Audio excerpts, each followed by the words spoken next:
தேசபக்தர்கள் அனைவருக்கும் வணக்கம். நான் அன்புமாரி.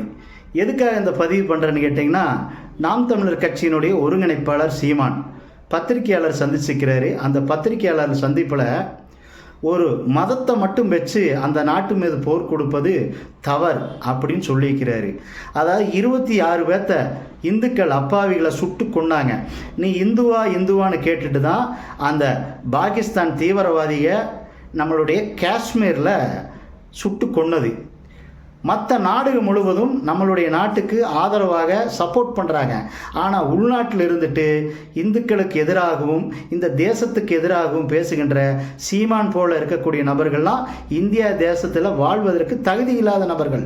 அதாவது 58 பேர்த்த கொன்ன ஒரு கொலைகாரன் கோவை பாட்ஷா. இந்த பாட்ஷா தன்னுடைய அப்பா அப்படின்னு சொன்னார். ஆனால் இப்படி ஒரு அப்பா இருக்கிறது, அடிஷனலாக ஒரு அப்பா இருக்கிறது நம்மளுக்கு இப்போ தான் தெரியுது.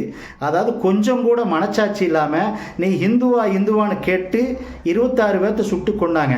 அப்போ அவங்க மதத்தை வச்சு தான் சுட்டு கொண்டாங்க. அப்படி இருக்கக்கூடிய பயங்கரவாத நாட்டுக்கு சீமான் போல் இருக்கக்கூடிய நபர்கள் வக்காலத்து வாங்குவதுங்கிறது ரொம்ப கண்டிக்கத்தக்க ஒரு விஷயம்.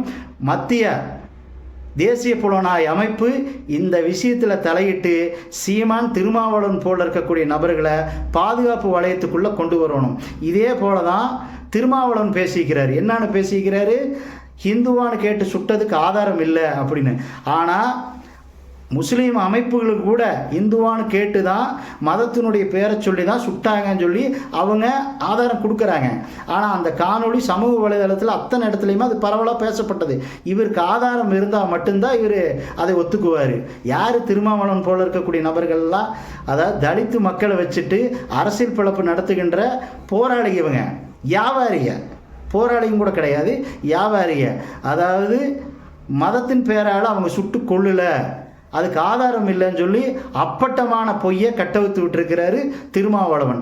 தொடர்ந்து சீமான் திருமாவளவன் போல இருக்கக்கூடிய நபர்களை தேசிய பாதுகாப்பு அமைப்பு வளையத்துக்குள்ளே கண்டிப்பாக கொண்டு வரணும். அதே போல் தமிழக உளவுத்துறையும் இவங்களை கண்காணிக்கணும். என்ன காரணம்னா, இவங்க தொடர்ந்து நம்மளுடைய பாஜகவை மத்திய அரசாங்கத்தை எதிர்க்கிறாங்கிற பேரில் ஒட்டுமொத்த நாட்டையே விலை பேசி விற்குகின்ற சூழ்நிலையை இவங்க உருவாக்கிடுவாங்க. எனவே NIA தேசிய பாதுகாப்பு அமைப்பு இவங்க 2 பேர்த்தையும் கண்காணிப்பு வளையத்துக்குள்ளே கொண்டு வரணும்னு சத்தியசானா இந்து மக்கள் இயக்கம் இந்த காணொளி மூலமாகவே நான் கோரிக்கை வைக்கிறேன். வந்தே மாதரம்.